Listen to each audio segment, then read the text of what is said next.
وحبضاً عن كهل يرنتان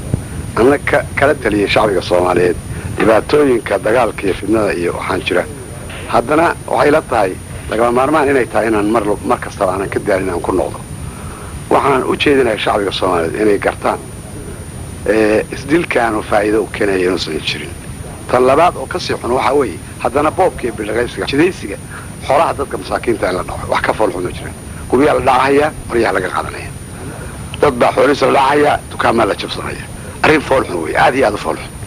arrintaas waan ka hadlay hadda ka hor haddana waan ka hadlaya waxa ka sii xun waxa weeye dhiigga dadka oo la xalaaleysanayo qof aan waxba qabin oo Soomaaliya oo islaam ah in la dilo oo loo dilo muxuu ahaa ama waa kaas ama waa keer qof ay u banaantahay ma jirto waxaan u jeedinayaa shacbiga Soomaaliyeed inay ka waantoogaan arrintaas tan kaleeto waxay la tahay nin walba ogyahay baahi badan baa jirta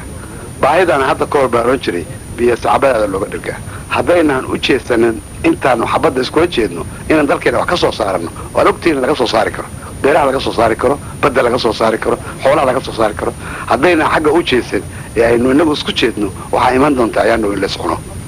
haddii markabkii jinoo la sugu jiray waxaad moodaa inaanu markaanu qaldaad samaynay inayn isagana waxba ka soo soconin marka soo beerahayna iyo baddeena iyo xoolahayna isma u dhana waxa loo baahan yahay halkaas in loo leexdo oo fidnadana laga baxo khayr ku jira fidnada ma jirto khariya adoontoon aad baan ugu codalinayaa aniga oo runtii ka urxun in hadda ka hor 100 goor inta ka hadlay haddana aad moodo in aad u dhagtiro u siin haddana waan ku xajinaya waan ku codalinayaa inay u dhaqaaqaan inay beerahooda fashaan badooda ka kaloonsadaan xoolahooda dhaqdaan dhibaatada tan ka baxaan ee dagaalka xabadana ay joojiyaan baan aad iyo aad ugu adkaynaya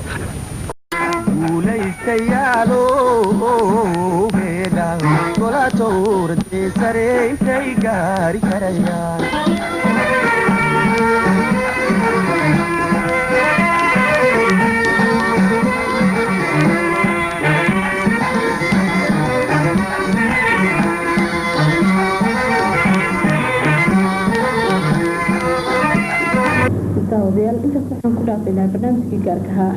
midkan waxa idinku soo maqan wixii dalka ay dibadda naga soo gaaray oo Soomaaliya dimuqraadiga ah ee Soomaaliya Jaalle Maxamed Siyaad Barre waxa uu